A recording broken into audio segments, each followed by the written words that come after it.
കുറച്ചു മുന്നേ മോഹനന്റെ phone switch on ആയിരുന്നു.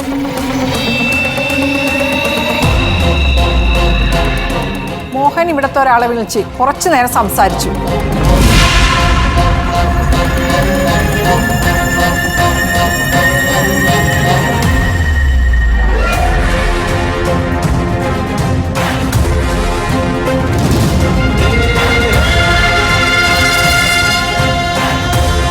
അഞ്ജു, നിങ്ങൾ തമ്മിൽ എന്താ സംസാരിച്ചത്?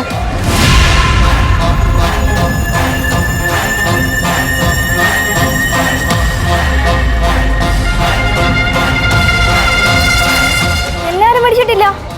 അഞ്ജു, വളരെ മാന്യമായിട്ടാണ് ഞാൻ ചോദിക്കുന്നത്. സാധാരണ എൻ്റെ രീതി ഇങ്ങനെയല്ല.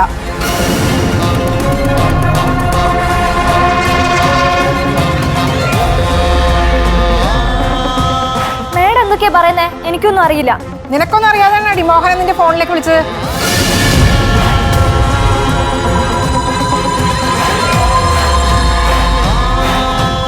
സുധ, ഞാനിവിടെ അറസ്റ്റ് ചെയ്യാ.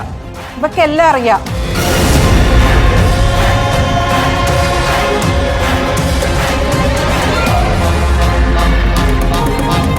അഞ്ജു, നിനക്ക് എന്തെങ്കിലും അറിയെങ്കിൽ പറയ്.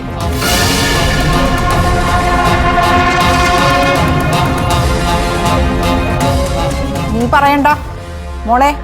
മോൾക്ക് ആന്റിയോട് എന്തെങ്കിലും പറയാനുണ്ടോ?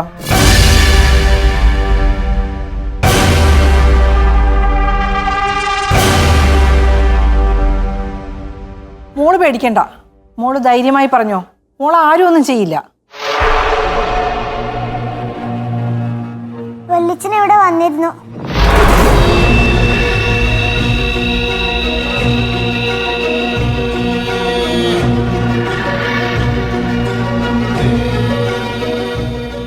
അമ്മയും വല്യച്ഛനും എന്തൊക്കെയോ സംസാരിച്ചു. പക്ഷെ അതെന്താണെന്ന് ഞാൻ കേട്ടില്ല. വല്യച്ഛൻ തിരിച്ചുപോയി.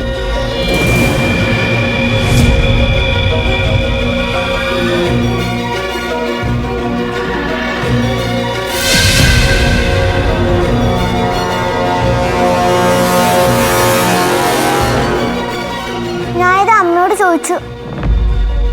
വല്യച്ഛനെയും അമ്മയും സംസാരിച്ച കാര്യം ആരോടും പറയരുതെന്ന് പറഞ്ഞു. ഞാൻ പറയുന്ന പറഞ്ഞപ്പോ അമ്മ എന്നെ തല്ലി.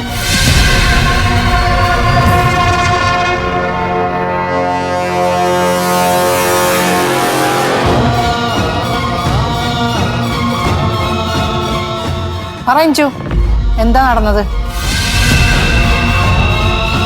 പറയടി.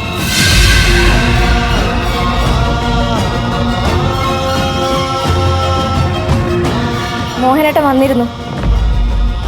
ഏട്ടത്തി നാളെ എക്സാം എഴുതാതിരിക്കാൻ വേണ്ടി മാറി നിൽക്കുക. എല്ലാവരും ഏട്ടത്തിക്ക് നേരെ തിരിഞ്ഞത് മോഹനേട്ടൻ വരാതിരിക്കുന്നുള്ള പേടിയിലാണ്. അത് മോഹനേട്ടൻ വന്നപ്പോൾ ഞാൻ പറഞ്ഞു, ഏട്ടത്തി എക്സാം എഴുതാതിരിക്കാൻ മോഹനേട്ടൻ എന്തും ചെയ്യും. ഞാനും ചെയ്യും.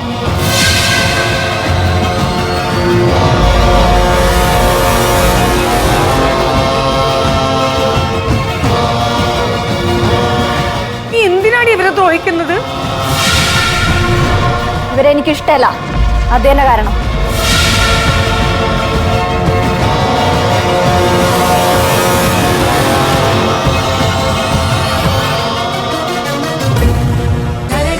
ഫ്ലവേഴ്സ് 9ാം വാർഷിക നിറവിൽ